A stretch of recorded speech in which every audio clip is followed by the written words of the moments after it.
Quiero agradecer de manera muy especial a Maciel Aguirre, es la joven que nos está acompañando el día de hoy en Revista al Día, interpretando esas canciones tan icónicas de el señor Don Otto de la Rocha. Ahora vamos a hablar de derechos en el segmento Tus Derechos de Revista al Día, y como les decía antes de irnos a la pausa, hoy nos acompaña el licenciado Eberto Álvarez, abogado, para hablar sobre este tema. Muy buenos días, bienvenido, ¿cómo está? Buenos días, Molly, siempre agradecido de estar acá.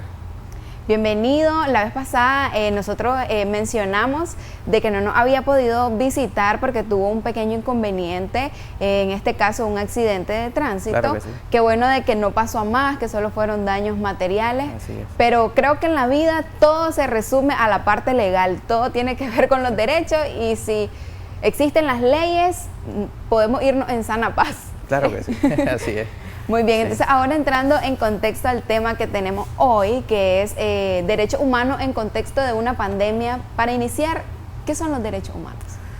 Muy bien, los derechos humanos comparten una filosofía que es bastante, algunos dirían intrínseca, que es lo mismo, que comparte mucha relación con lo que es la persona, ¿no? La misma designación de derechos humanos hace referencia a la humanidad, ¿no? En puridad o de manera general, los derechos humanos son condiciones inalienables que toda persona, por el simple hecho de ser un ser humano, le son atribuidos, unos por naturaleza y otros en virtud de la ley. Cuando se dice que hay derechos humanos que son connaturales a la persona, por ejemplo, el derecho a la vida, no es necesario que una ley me reconozca que tengo derecho a la vida. Por naturaleza, la vida se nos da, ¿no? Sin embargo, pues la ley lo que hace es regular la protección de ese derecho a la vida. En general, esos son los derechos humanos, ¿sí? ¿Existen, licenciado, derechos humanos universales? ¿Esto quiere decir de que por cada país o por cada región varían algunos? ¿Están establecidos de forma diferente o cómo es? Sí, muy bien. Nuestra historia a través de la humanidad ha hecho de que haya una división de lo que son los derechos de la persona sin que haya reconocimiento legal alguno, y en dependencia de cada país o nación pues se le reconocen ciertos derechos o se aplican ciertos derechos. Por ejemplo, de manera general, ya te decía que el derecho a la vida es connatural a la persona, el derecho a la salud es connatural a la persona, el derecho a la educación, el derecho a la libre expresión, el derecho a la libre circulación son derechos que vienen consigo, o sea, vienen junto con la persona, y lo que hace un Estado o una nación es darle protección o resguardo a ese derecho, no un reconocimiento como tal. El Estado no te da esos derechos, sino él garantiza la protección de esos mismos, ¿no? Ok, perfecto. La Asamblea General de las Naciones Unidas y también la Comisión Interamericana por los Derechos Humanos han hecho varias publicaciones en sus páginas oficiales web sobre la preocupación que hay de que los derechos humanos durante esta crisis sanitaria se vean afectados. ¿Por qué es importante que nosotros los conozcamos y de qué manera podrían verse afectados en todo caso? Muy bien, sí, actualmente los derechos humanos han recobrado gran importancia. Bueno, siempre son importantes estar pendientes del cumplimiento que se le da al reconocimiento de los derechos humanos. Sin embargo, dada la situación actual que atravesamos, sí, todos los organismos y todos los movimientos que tratan de darle protección al cumplimiento de los derechos humanos, pues se encuentran en una situación donde ha alcanzado un auge muy alto el hecho de visualizar o fiscalizar qué tanto se están cumpliendo esos derechos, y por otra parte, qué se está haciendo para el cumplimiento de esos derechos. Exactamente, en la actualidad, cada estado o cada país, como quiera conocérsele, encuentra o tiene una gran responsabilidad en cuanto a lo que son la tutela de esos derechos humanos que están reconocidos a nivel universal, y también de aquellas garantías que cada estado pues ofrece a cada conciudadano. Usted mencionaba, licenciado, que el derecho a la salud es uno de los derechos universales, de los derechos humanos que tenemos establecidos en cada país de manera global.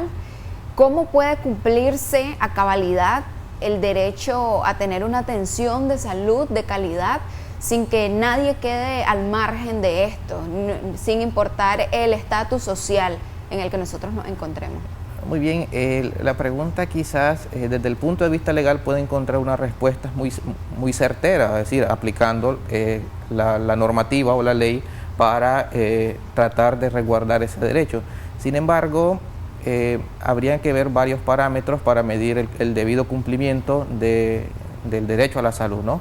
Por ejemplo, el aspecto económico, el aspecto político y social que se vive en cada estado. Por ejemplo, no es igual, desde mi punto de vista, la garantía al derecho a la salud que pueda tener en un país de primer mundo, como en un país, a diferencia de un país que se encuentra en subdesarrollo.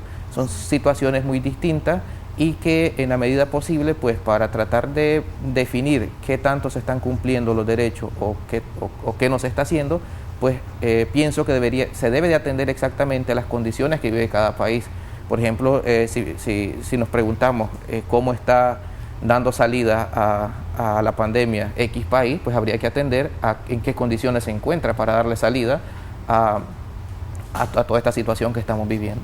Por ejemplo, hace una semana yo estaba leyendo toda la situación que acontece en Ecuador y me enteraba de una información que para mí era totalmente ajena, y es que ellos no gozan de la parte de salud, de un sistema de salud público como lo tenemos acá en Nicaragua. Quiere decir que las personas que pagan su seguro médico son las que tienen derecho a ser atendidas, si no tienen que pagar un médico particular, un médico privado. Yo leí esa información y me pareció bastante relevante, porque como en un país, habiendo pobreza, incluso personas económicamente de bajos recursos, no puedan tener el acceso a la atención médica de calidad y de manera gratuita. Ok, muy bien. Muchos atañen esta situación, por ejemplo, a la globalización. Sin embargo, desde el punto de vista de la globalización como tal y la política, por ejemplo, en el caso de este país no sería el único. Por ejemplo, en Norteamérica igual hay que tener un seguro para tener acceso a lo que es el chequeo médico. Sin embargo, es interesante porque desde el punto de vista que estamos abordando, que son los derechos humanos, se dice de que toda persona, indistintamente de la condición que tenga, pobre, ostentando algún tipo de recurso económico, de alguna afinidad político no religiosa o estatus social, debe de garantizarse lo que es el derecho a la salud. Entonces ahí es donde vemos un poco los contrastes en tanto a la parte teórica de lo que trata de definirse con derechos humanos y la realidad práctica que vivimos en nuestro entorno. Así es, licenciado. Otra de las preocupaciones que hay, o de las preguntas que muchos se hacen en este caso, es qué pasa con los privados de libertad. Siempre hablando desde la parte salubre. Okay. Sabemos de que en muchos centros penitenciarios, incluso acá en Nicaragua, están viviendo en hacinamiento. Hay muchas personas, muchos reos dentro de un mismo lugar, encerrados. ¿Qué pasa con ellos en cuestiones de distanciamiento social, atención médica? ¿Cómo podríamos nosotros valorar o ver la manera de cómo apoyar para que no se vean afectados durante esta crisis? Muy bien, habría que partir de nuestra realidad social. Y así como mencionabas, he entendido que nuestros sistemas penitenciarios se encuentran un poco en sobreexceso de personas, saturados, y si en condiciones normales eso ocurría, no realmente se me hace difícil imaginar la situación que puedan estar viviendo los privados de libertad en cuanto a la garantía que debe dársele con todas las medidas que se deben aplicar en esta situación de pandemia. Realmente nuestros sistemas penitenciarios, si bien es muy conocido esa situación en la cual vive, al menos es un ideal que deberían de estar tomando las medidas necesarias para garantizarle un principio que es universal también, que es el principio de la dignidad humana, es decir, que tengas condiciones básicas y necesarias para tratar de mitigar un poco el contagio de este virus. Exactamente. Recientemente se inició el relanzamiento de varias comisarías de la mujer, y comento esto porque también hay un sistema, hay una parte que muchas personas no abordan, pero una parte muy vulnerable, y el hecho de la violencia intrafamiliar que se vive tanto hacia las mujeres como los niños acá en Nicaragua. ¿Cómo pueden hacer si en este caso las mejores recomendaciones es no salir de casa, y quizás las personas, las mujeres y los niños en su mayoría, y principalmente están viviendo con el agresor en casa. ¿Qué debería de hacer las autoridades para darle seguimiento a los casos que ya estaban engavetados, archivados, y darle una nueva opción para que las mujeres en este caso podamos denunciar si hay algún tipo de violencia, algún acto de violencia? Ok, muy bien, sí, en el caso de tutela de derechos de las mujeres y de los niños existe cierta especialidad en nuestro país en cuanto a la materia o la ley que regula eso. Sin embargo, es necesario, sobre todas las cosas, en principio, que quien está recibiendo agresión dé a conocer que lo está recibiendo. Entonces, lo primordial sería que esa persona que está recibiendo un tipo de agresión llame a los números que tiene tanto la Policía Nacional como alguna comisaría que conozca y dé a conocer su caso, porque de lo contrario, oficiosamente nadie va a iniciar una investigación en contra de un presunto agresor. Así es, tendríamos que tomar la iniciativa de denunciar este tipo de actos para que se pueda hacer el cumplimiento debido de nuestros derechos. Ahí hemos abordado varios puntos en este corto tiempo que hemos estado conversando, licenciado, pero es que son un sinnúmero de puntos básicos sobre nuestros derechos humanos que tenemos que enfocarlos y no dejar de mencionarlos. Por ejemplo, la educación. Okay. En este caso hemos visto de que muchos centros escolares se han visto obligados o se han dado a la tarea de llevar clases en línea. Pero, ¿qué pasa con las personas que no tienen recursos, las familias que no tienen ese recurso tecnológico? Tienen los centros de educación el deber de buscar algunas vías para las personas que estén en distintas condiciones. Ok, sí, efectivamente, lo que pasa es que hasta donde tengo entendido, ni el Ministerio de Salud e incluso muchas instituciones de educación superior no cuentan con una plataforma oficial donde evacuar ese tipo de metodología de educación a distancia, ¿no? O virtual. Sin embargo, creo que el Ministerio de Educación como tal debe, en estas situaciones, yo entiendo de que la situación es un poco complicada, tanto para los niños como para los adultos, ¿no? Y teniendo en cuenta la situación, es concebible que tanto el Ministerio de Educación como cualquier otra institución que brinda lo que es la educación tengan cierta flexibilidad en cuanto a la forma de evaluar qué es lo que más tendría repercusiones, porque una cosa es que hayan contenidos que impartir y otra cosa es cómo se evalúan los contenidos. Quizás para hacer llegar el contenido a los niños o adolescentes que se encuentran en secundaria no habría problema. El problema es cómo se evalúa ese contenido y es ahí donde debe haber cierta flexibilización. Si se van a utilizar redes sociales, si se va a utilizar alguna plataforma gratuita que brindan cualquiera de los servidores como Google, etcétera, siempre debe haber cierta flexibilización, más con aquellas personas que vos decías que son vulnerables y que no tienen un recurso o un medio para hacer llegar una tarea, para hacer llegar un trabajo o para hacer el mismo trabajo, porque si te encontrás en casa y necesitas algún material para hacer alguna manualidad que asignan, ¿cómo vas a hacer? Entonces, todas esas situaciones creo que deben de atenderse a cada caso particular y no generalizarlas, porque en el siglo XXI, pues a veces uno puede decir es inaudito que alguien no tenga un medio como comunicarse, pero sucede. Así que la recomendación es que se atienda cada caso con la particularidad que presenta, ¿no? Por la misma, el sentido de la igualdad de derechos que tenemos todos nosotros, en este caso los niños, los jóvenes, los adolescentes que están en sus centros escolares, hay cierta preocupación también, licenciado Eberto, sobre la xenofobia y la discriminación alrededor del mundo. Iniciamos partiendo del caso de que antes se le llamaba el coronavirus de Wuhan, en este caso porque es la ciudad de origen donde partió la expansión del virus, de toda la pandemia que estamos viviendo.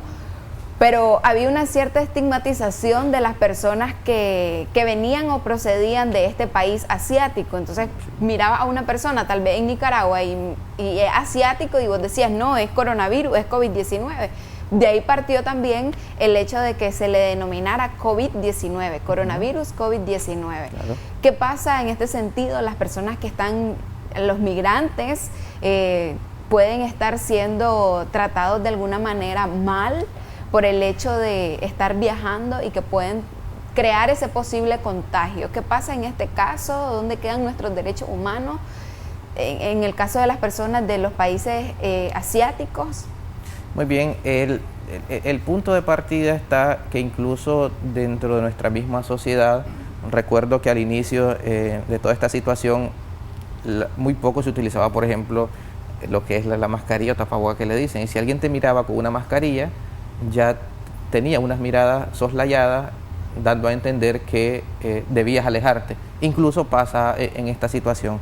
Con la parte de los derechos humanos, es un modo de discriminación, la xenofobia, y en todo caso debe de recurrirse a aquellas instituciones u organismos que tratan de resguardar este tipo de derechos, porque desde el punto de vista social no se puede hacer nada. Las personas por naturaleza desconfían, por naturaleza están al tanto de esa situación, y desde el punto de vista social son muy pocas las cosas que se pueden hacer. Si existe un organismo, dentro de los muchos buenos que hay, que obviamente existen, deben de tratar de implementar algún tipo de mecanismo para tratar de mitigar esa parte o forma de discriminación que existe actualmente respecto de una persona, incluso que, por ejemplo, tiene síntomas o ha tenido y ha tratado de salir de esa situación. Es un poco complicado porque no se puede medir el grado o la forma peyorativa de las personas o denigrantes en la sociedad, y la única forma de hacerlo, si hay un mecanismo legal, es, como te decía, denunciándolo o yendo a algún organismo, ¿no? Como le comentaba antes que entráramos a la entrevista, yo leía un documento de las Naciones Unidas donde ellos decían de que esta crisis no solamente es de salud, sino también humana, porque ha despejado varios hilos en donde nosotros vemos que los derechos humanos se están viendo afectados. Por ejemplo, la libre movilización, que es un derecho que todos tenemos, pero que se ve afectado por el confinamiento o la cuarentena que muchos países han estipulado en cada uno de sus territorios. En este caso, ¿cómo, ya para ir cerrando, para ir finalizando, cómo podemos nosotros ver el hecho de que no se nos está violando, sino es una manera de cuidarnos también, de cuidar nuestra salud? Sí, me llama la atención que al inicio decía que todo está regulado, ¿no? Todo es ley y siempre supuestos para todo. Y efectivamente, desde el punto de vista legal o de la ley, y en este caso los derechos humanos, lo que sucede es que hay derechos humanos que son individuales. Es decir, vos me decís, yo tengo derecho a la salud, yo tengo derecho a la educación, tengo derecho a un trabajo, etc. Sin embargo, la lógica que se sigue es que los derechos individuales, los derechos que como persona tengo, esos derechos que se me han reconocido por la simple naturaleza y otros que se han sido reconocidos por la ley, ceden o pierden prioridad cuando se trata de intereses colectivos o públicos. Si parte de la seguridad de los demás está en que yo me encuentre resguardado, no hay vulneración a mi derecho, porque se está tutelando un derecho superior que es el interés público o colectivo. Así es, muchísimas gracias, licenciado Eberto Álvarez. La verdad es que es muy importante que nosotros acatemos cada una de las recomendaciones, cada información que se nos hace llegar, en este caso a través de Revista El Día, para que nosotros logremos ese cumplimiento de nuestros derechos humanos, pero también estemos conscientes de que si debemos hacer algún tipo de acto, no es que se nos esté violando, sino que también estamos cuidando, estamos previniendo. Así que muchísimas gracias, licenciado, por habernos acompañado este martes en el segmento Tus Derechos. Nosotros muy contentos y esperamos que nos pueda seguir acompañando en la próxima. Nos vamos a ir a una pausa comercial para al regresar continuamos con más de Revista El Día.